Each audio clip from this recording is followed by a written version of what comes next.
Martial law descends on Tal'Qamar, and every citizen with a religious class is dragged toward the palace. To Zareth, a hunted cultist. The purge is not merely danger, it is an opening. If the conclave falls, what could rise in its place? Zareth was glad that he had chosen to wear his shawl and headscarf when he left his house to go meet his next client. Even after having lived in this world for more than 2 decades, Zareth still found it difficult at times to adjust to Tal'Qamar's scorching desert sun. As he walked through the Spice Bloom Bazaar, Zareth kept an eye out for the ornate white robes worn by the clergy from the Temple of Suhail. They wouldn't hesitate to harass and extort him if given the chance, but he was relieved to see that they were nowhere in sight. Cleric Sethash, what a surprise! Zareth said with exaggerated enthusiasm when the lizardkin approached him. Always a pleasure. To what do I owe the honor? Sethash narrowed his vertical slit eyes. I merely wish to congratulate you. I've heard how successful your little business has become. I do think I can spare a small donation for the conclave. Zareth lied, feigning embarrassment. How does 6 silver sound? Very well. 6 silver it is, said Sethash, voice thick with impatience. Be grateful that my presence is requested in the Spire Gardens, heretic. Zareth arrived at Lady Yisser's manor and was led inside.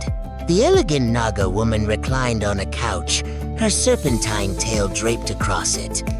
I understand that you require my assistance with a few cosmetic alterations, Zareth said respectfully. Please share the details with me so that I can provide the best possible service. Getting aesthetic intuition was the best decision I've ever made, Zareth thought with glee. Lady Yisser raised an eyebrow. You are quite a bit better than I had expected, human. Have you been doing this for long? I acquired the skills necessary for this about a year ago.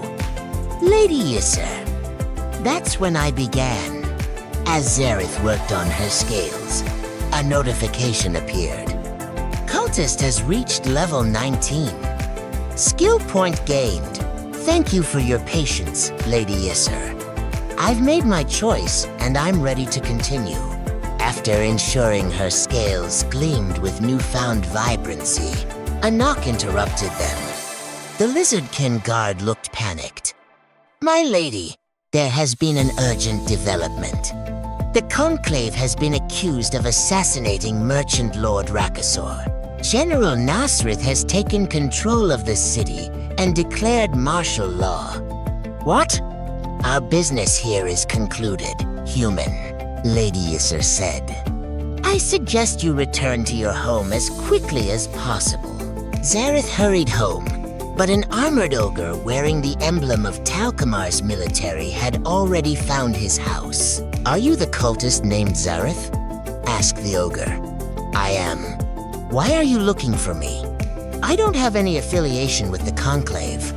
General Nasrith has ordered all Tal'Qamari citizens with religious classes to be brought to the palace. The Conclave is to be dismantled. All religious groups unaffiliated with the Conclave must formally swear fealty to Tal'Qamar or be escorted out of the city. Zareth's eyes widened. This was an opportunity. If Zareth played his cards right, this could change everything for him. The risks would be great, but the potential benefits were unimaginable. Take me to the palace. In the palace, Zareth waited with other religious leaders. Farida, a priestess of Silvaris. Borak, a shaman of the Way of Gendal. Kinta, a monk of the Serene Guide. And Kassan, a priest of Gisara. General Nasrith entered, his crimson-scaled serpentine form towering over them. The Conclave's treachery ran deep. You all have 3 paths. First, leave the city. Second, remain but never spread your faith. Third, swear fealty to myself and Tal'Qamar, and you may preach freely. Zareth spoke first. Zareth spoke first. What is the third path? If you wish to reside in Tal'Qamar while preaching your religions, then you shall only be permitted to do so after swearing fealty. Faridus spoke up. Explain explicitly what serving you would entail, General. Tal'Qamar's government will soon need to undergo a period of restructuring, one of which will be a replacement for the Conclave. High Command will distribute rewards to those of you who prove the most useful, such as the Conclave's towers? Zareth asked eagerly. That depends on your performance. Rewards could come in the form of monetary compensation, enchanted items, or special privileges. Faridus scoffed. Serving one's god is its own reward. Boy, the only recompense you should be concerned about is your god's approval. Zareth ignored her. I can't speak for anyone else, but the terms you've put forward are acceptable to me. Faridus was next. The stern wanderer has never turned his back on those in need. I will pledge my service. Borak nodded. The way of Jendal will endure this change as well. Kinta agreed calmly. The Serene Guide's teachings bring peace and understanding. I will endure any hardship. All eyes turned to Cassin, who merely gave the general a long calculating look. You already know my answer. General Nasrith. Excellent, Nasrith said. Then allow me to introduce your liaisons. Zareth was assigned a lizardkin man named Rizok. He will be your point of contact with High Command. After the meeting, Zareth walked through the Spice Bloom Bazaar, noticing changes everywhere. Humans with brightly colored hair, slit eyes like a lizardkin, or beautifully colored scales. Several lizardkin had made modifications to their tails. He could see that so many people had taken part in his cult's services.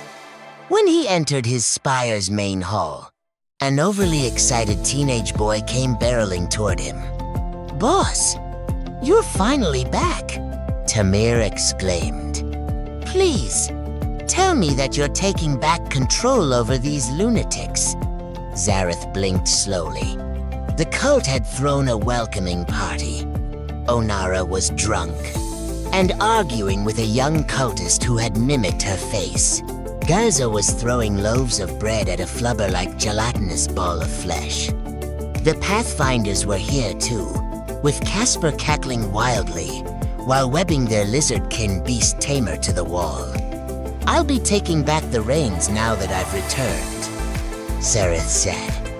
Though I'll need you to continue handling this party for a while longer while I go speak to Cerebon.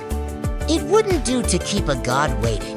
Zareth climbed the spire and reached the topmost terrace where the artifact used to communicate with Cerebon rested. He reached out and his consciousness was pulled away. He found himself atop a massive sky-thane creature flying through the sky. Cerebon lounged on a throne of flesh. I do indeed have another difficult task for you, my mortal, Cerebon said. You faithfully chose to become an atavistic apostle. I've convinced the system that you possess the necessary requirements to acquire a new skill. Obscure cognition has been acquired. Obscure cognition conceals the user's thoughts from those attempting to read them by any means. Does obscure cognition truly work on even gods? Zareth asked. As a shield, it is close to worthless against an entity like me, but the concealment effect is enough to fool any being that has no reason to scrutinize you more closely. Now, look below. Valander stretched beneath them, marked by gargantuan scars and vast craters. What could have done this? Zareth whispered. A group of mage lords who were once on the cusp of surpassing the gods in strength. The gods created a system to regulate and direct the power of mortals in response.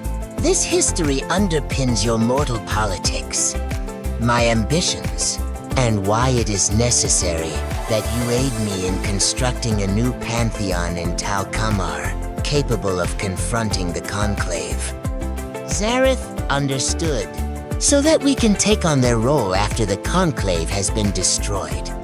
Indeed, the system requires vast amounts of ether to function. Meldorath's tome and Atavistic Apostle will both aid you greatly in locating the leyline nexus on Valandor, which is a crucial part of my plans. Then, what exactly is my role in this, Lord Cerebon? Your cult providing certain services to my fellow deities' mortal followers. However, one of them holds ambitions that make her more troublesome to deal with than the rest.